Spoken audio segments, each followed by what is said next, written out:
and all my doubts and demons on their way. Every endeavor I have made ever is coming into play, is here and now today.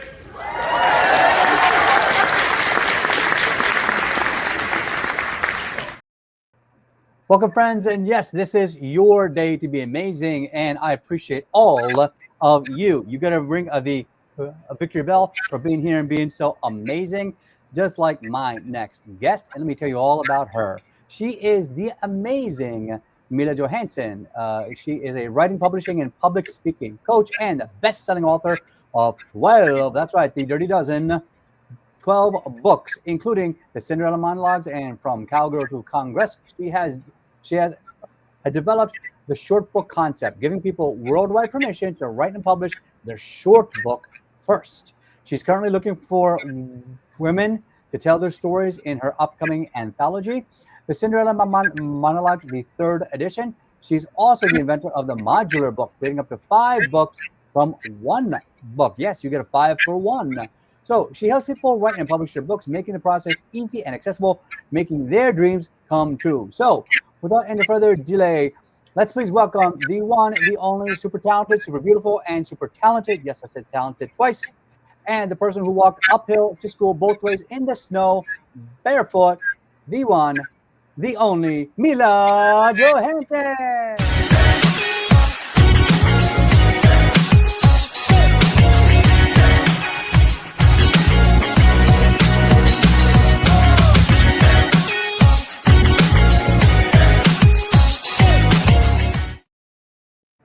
Hello, Mila. How are you doing today? Hello. I'm glad to see you, and I'm glad to be here. Thank you.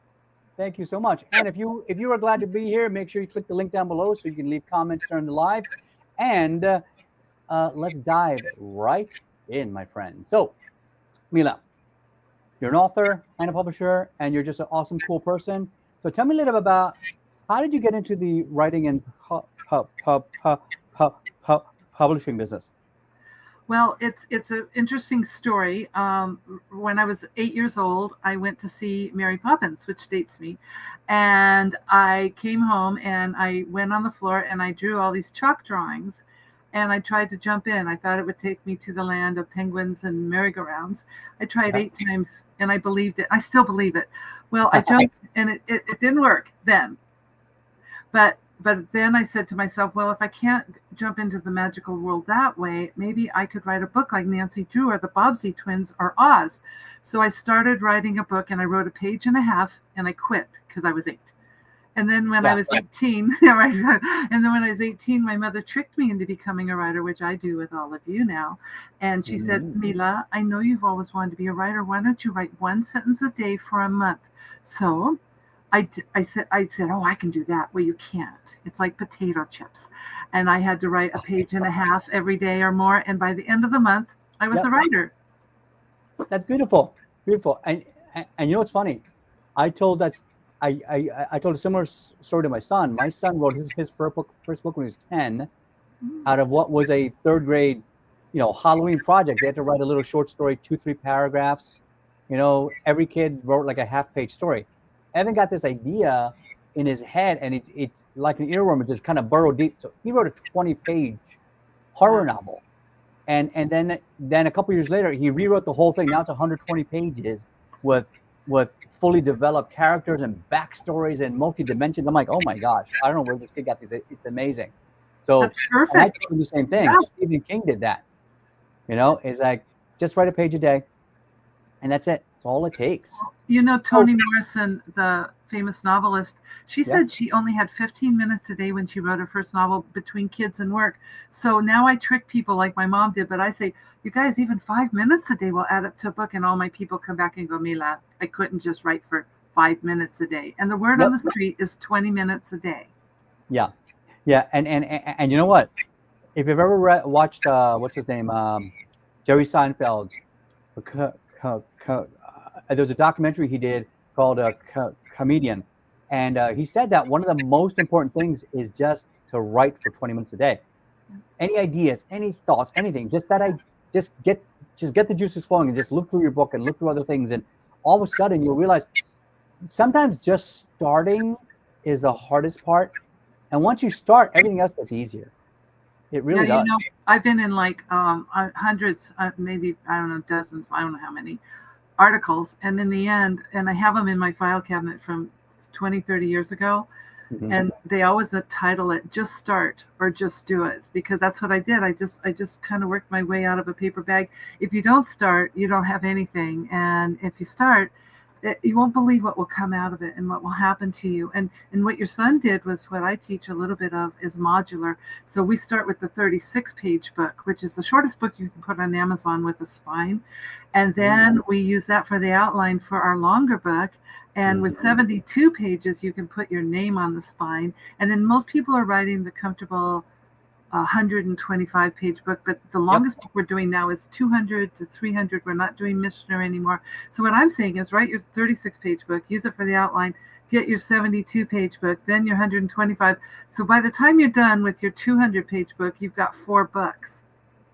Oh, that's beautiful. Yeah, because I was about to ask you about like why the shortest book, but you just explained it, and now you know, I don't even have to ask this, but I got to ask this anyway because I already know the answer to this. Why should everyone write a book?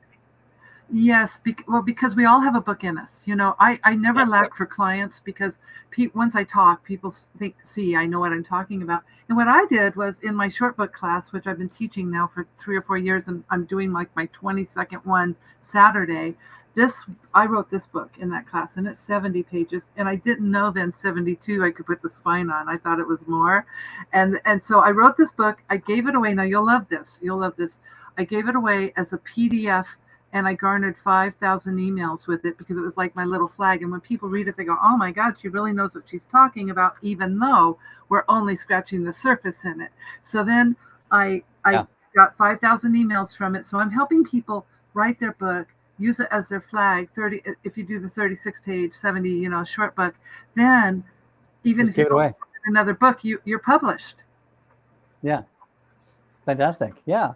So now, I mean, this is just already so powerful. So right now, for people that are watching on the live, please give us some likes and thumbs ups and some hearts that you're getting some value here. This is just mind blowing. Everybody thinks you have to write. I remember the last Harry Potter book was like 700 pages. You don't have to start with a 700-page book. She's saying you can start with a 36-page book, and then a 72-page book, and then maybe after that you can do a 120-page plus book. The barrier to entry to become an author now is so much easier than what it used to be. Like for example, a friend of mine, 20 years ago, he spent $80,000 to get his first book published, and that's only with 100 galleys. So galleys are the unmarked books you kind of send out to reviewers and podcasters, and those were back in the print days, and it's just, can you imagine nowadays? It's just crazy to think that it cost that much, long ago, and now it's so much easier to get started. So, tell us a little bit about, you when you wrote your first book, like what was the process? Why did you get into it, and really kind of like what was the starting point of that? Well, there's 2 kinds of writers. There's pantsers, where I've always been fly by the seat of my pants, start writing and see where it goes. And then there's outliners, and there's a term for combining them. I can never remember it.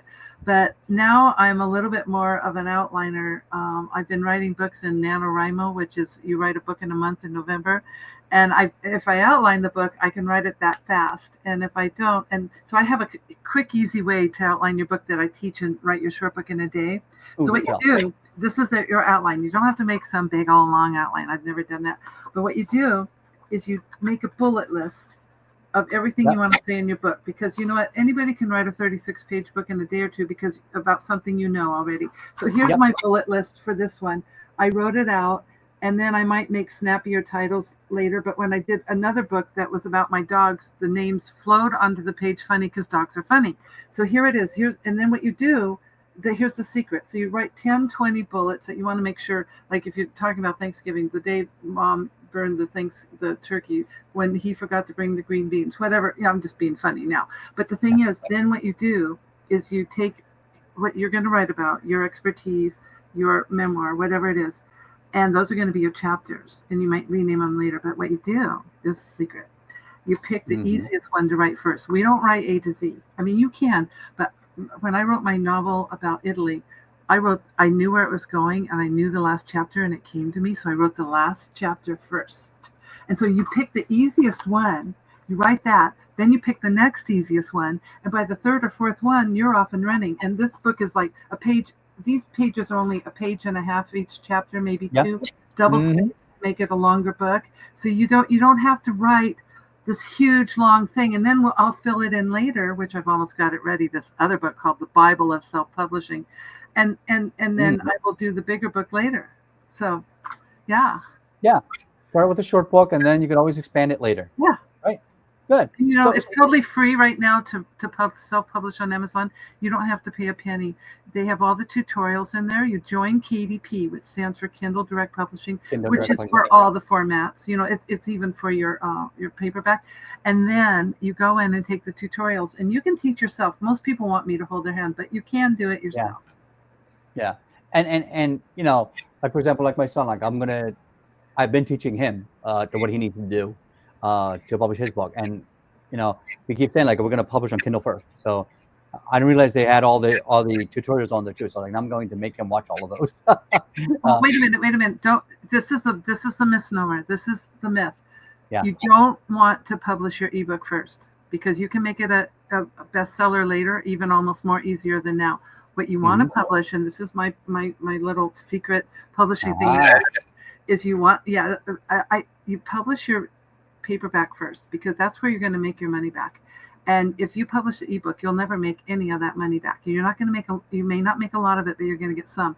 Then you wait 3 or 4 weeks, and then you publish the ebook, because you can still make it a bestseller with this really secret weapon I have called Fussy Librarian. And the first time I did my grandmother's book, I gave away 1,500 books. So I had 1,500 new readers. And people say, well, I don't want to give away my book, but you do, because once your book stalls a little, you want people to read it. And then I always make sales. And so paperback, ebook, and hardcover if you want a hardcover, if it's a bigger book. And then the secret, audiobook. I'm teaching everyone how to do their audiobooks for free on Amazon. I know. And I love audiobooks. My books are going to have to go on my next book. Actually, I have 3 books in the works. Okay. And so we'll definitely talk later about this. So, I can't wait to get those out, because like, you know, they're going to change the world. They're going to, you know, create the kind of impact that people need to start solving these problems in their lives. Right. So let's tell me a little bit about, so we know what the general process is. Like who do you think, you know, who is this for? Like who's your target audience that you're trying to reach? Everybody has a book in them, whether it's a memoir or a business book, or I've been working on novels. See, it's the same process. So it doesn't matter what genre I work in. I've done children's books over there. I'm surrounded by a book cave. And then we just put out this book, which is fantastic. We got it back from a negligent publisher, and we republished it. We redid it a little, and it's really the most beautiful art inside. Yeah, it's just a gorgeous book. And she had lost it with her other person. So anyway, it's for everybody, because you know, I've worked on sci-fi books, I've worked on novels, on memoir. A lot of people are doing, like in your and my groups, their business book, to use it as a flag and then give it away. Because when you speak on a like we're giving one away today, if you speak on a summit or a podcast, they want a gift. So here's my PDF. You can make it into a flip book. Now that's fun. Now, you know, it's funny too. I wrote a book in basically a weekend after I did my last keynote speech. So I took apart my keynote, all the highlighted sections, and expanded this tiny bit on things. All of a sudden, I had a 60-page ebook, and it was done. I mean, it's so simple. I know people say like, "Oh, I can't write a book in a week." Sure, you can. I wrote a book in a day. I mean, actually less. Yeah, you know, Dr. L, he has me come in and teach a class, and I teach it to other people on how to write books from things you already have, from your blogs, from your transcripts from Zoom or a podcast, from your, guess what, another person I helped her take her master's thesis, pop it into a template, which you can get on KDP. And she Yep. had a book in 5 minutes. She was Yeah. thrilled. It doesn't take long. It doesn't. I like what you really, did. folks. I like how you did your speech into it. That's perfect. Yeah, and that's exactly what people need to know. It's like, well, what are the key points that people need to hear? What are the problems that you're solving? And all of a sudden, it just flowed. It was so easy. So Mila, let's shift gears a little bit. Talk a little about you. This is what I call the softer side of your series, or the speed dating round. Kind of get to know you as a person. We know what you do and how you teach, and So let's tell me a little bit more about you. Like, where did you grow up and how did you grow up? Well, I grew up, you won't believe it, I don't look like it. I grew up in gangland near LA, and my brother, he didn't make it out. Yeah, and so that makes an interesting story, of course. Were you part of the Bloods or the Crips? Yeah, it's kind of sad. I had to do all the housework. So I did 4 hours a day from age 10, and my mother was a teacher, but she was sick all the time. So she'd leave at 5 a.m. to go teach in another county, come home and go to bed. And so I had to get my brother to school and do all the housework and do all the cooking. And that's why I got my Cinderella monologues going, because I was the Cinderella. So when I went to college up in Chico State, because that was down south, and I went to college way up near Sacramento, I met my husband, and he put me to work on an organic citrus ranch. And he got a real Cinderella. He'd say, "Hey, go out there and drive tractor for 8 hours." Oh, okay. We're going to pack for 14 hours. Oh, okay. And here I was, the Cinderella. What other woman's going to do all that work? Oh, yeah. So then I did all of that. And so that's kind of how I grew up and didn't get caught in all the things my brother got caught in, because my mother didn't believe that boys should do housework. So all he had to do was half hour a week, take out the trash and mow the little lawn at the track home. And I had to do 4 hours. It was a lot of work, but it made me a worker. And now I put it into what I do. I just helped 8 people publish their books in the last 6 weeks. That's the thing I always say is that people need to be, do your chores, make them work, because then they appreciate work later on in life. I agree. What about growing up? Did you have a favorite book or favorite movie that helped inspire the way you think now? I grew up in Oz, I say, because Yes. my mother had all the the big bound books from her childhood in England. And so she read me all the Oz books. There's 28. Most people don't know that. There's 14. I've read 12 of them. I've read 12. Yeah, and that's Frank Baum. And then when he died, Ruth Plumley wrote some more. So she read me all the books. Then I read them to myself because I was an avid reader. And then I read them to my daughter. And then I made 3 of them, which are behind me. I have 22 plays and musicals. I made 3 of them into really beautiful musicals that have been performed all over the place. Oh, that's beautiful. I grew up in Oz. Oz was my everything. I remember I saw that there was more than one Oz book in 6th grade. So like once or twice a week, I would just go to the library during lunch and I'd just read a book, and it's amazing where your mind goes. And I said, wow, there's 12 of these. So I read all the L. Frank Baum ones. So I'm going to try to find all the other ones and see what those were like, because I really enjoyed those series. Well, I went to Comic-Con, the one in San Diego, the big one, and the grandson of Frank Baum, or great-grandson, was there putting up the comic books of the Oz books. So I got to get up in front of 5,000 people and ask him a question. And I said, well, how many books did Frank write? And was Ruth Plumley his pseudonym? And they said, no, Ruth Plumley, after he died, we hired her to write more books to make 28. Wow. So she was a ghostwriter? Wow. Well, but those books are written by Ruth Plumley, and I thought maybe it was his pseudonym. But see, I got my answer from his great-grandson, which was really fun. Oh my God, that's incredible. That's awesome. So what about growing up? What was your favorite kind of music?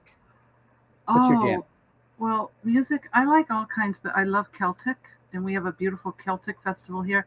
I used to be a DJ on the radio, and I would do classical and all kinds of music. That's great. Yeah. And I love certain pieces from all genres. I don't like this one kind. Cool. What about is there a mentor or quote that you kind of live your life by? Okay, well, don't be insulted, anybody, but where to go? Oh, I I do. I have the book here. Oh, where'd it go? Oh, it's underneath my computer, raising my computer up. I grew up Yogi Buddhist, Okay. and with Paramahansa Yogananda, Mhm. the SRF.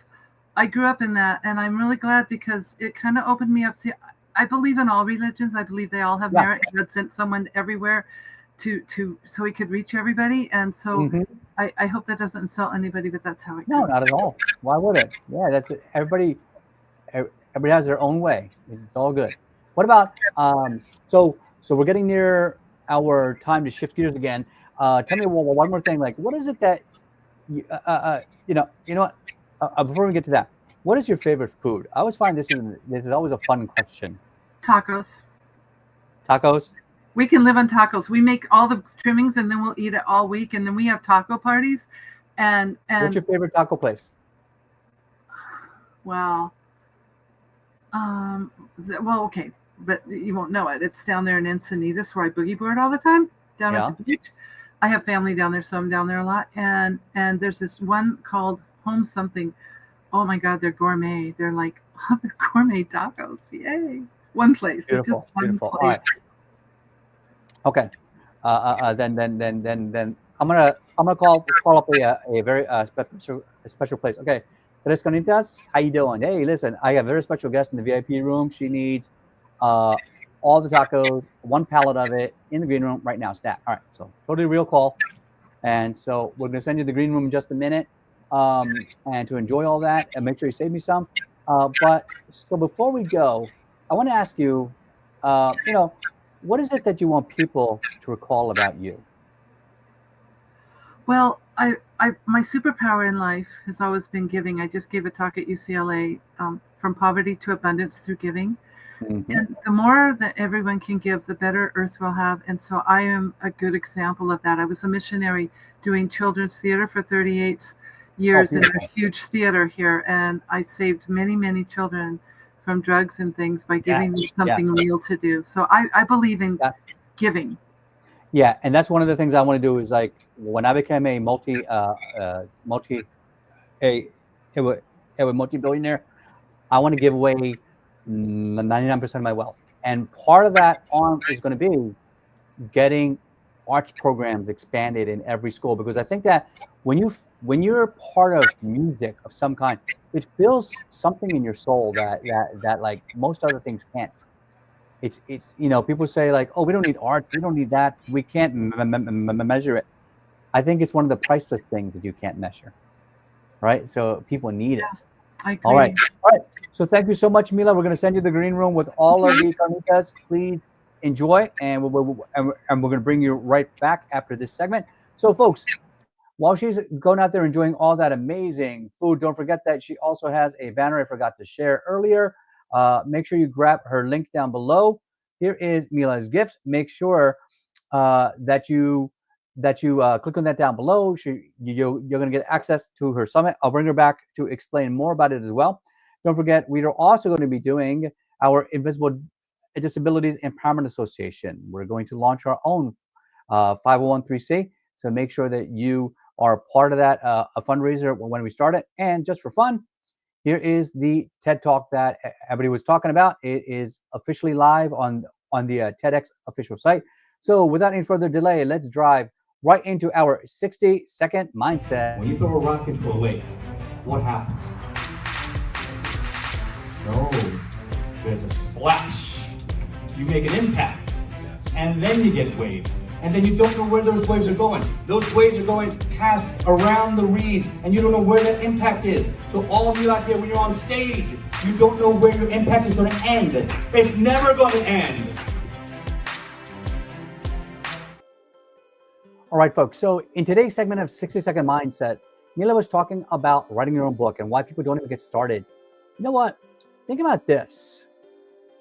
There's a great book out there called Get Past the No. Get Past the No's. It's a sales book, and it really talks about purposely try to get 100 no's just by doing something that you want to sell, something that you want to get out there, some kind of program, or try to do something with your life. If you try and actually give it a good effort, you're not going to get 100 no's in a row. It's just not going to happen. So the whole point is that you have to keep out there and keep going People talk about the story that I think J.K.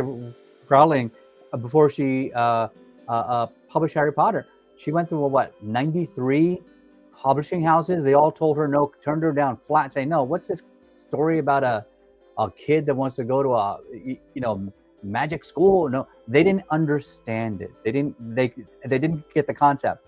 Now, me as an adult, we went to Orlando last year to Universal Studios. I loved going to the Harry Potter world and just seeing how much detail and how much love went into all of those sites and the buildings, the castles, the rides. It's just amazing. So the hardest part sometimes is, there will be speed bumps on the way.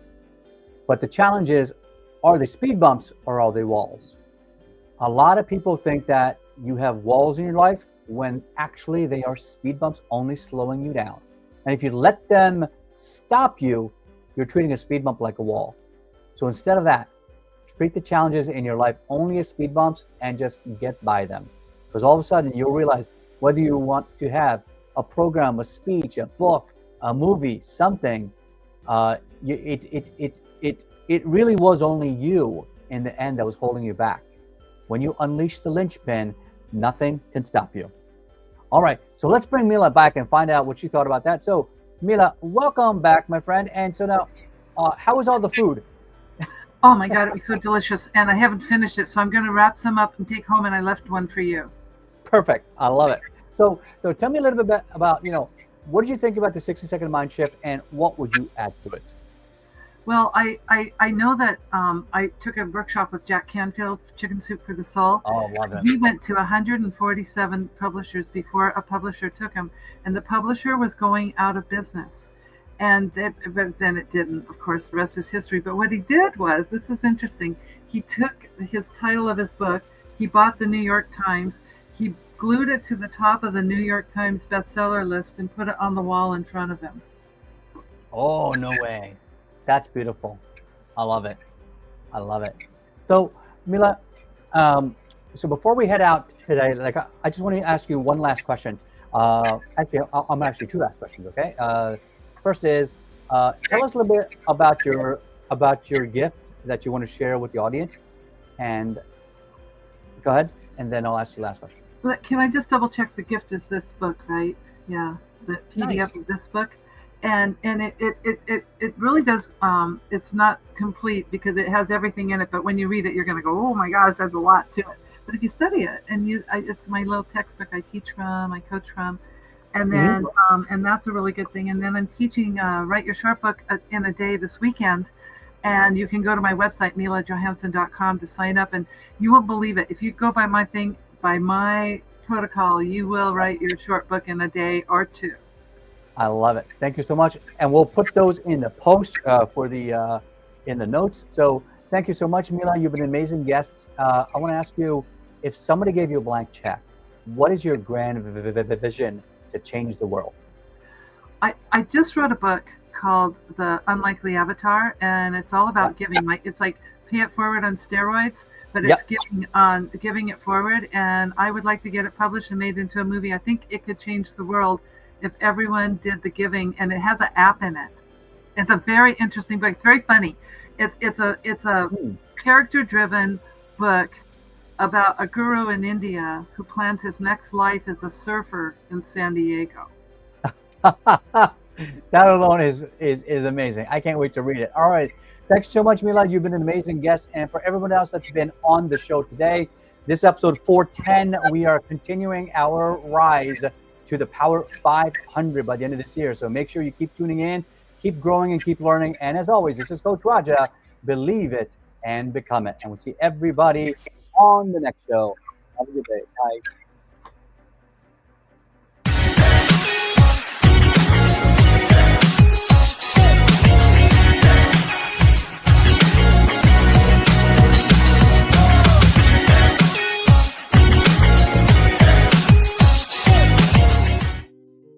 Okay, Mila, I got 3 quick questions for you, and then we're out of here officially. I want to ask you, why did you want to be on the show today? Because I met you and you're dynamic, and I love it. I speak on 1 to 3 of these a week, and I but I wanted to be on yours to be with you.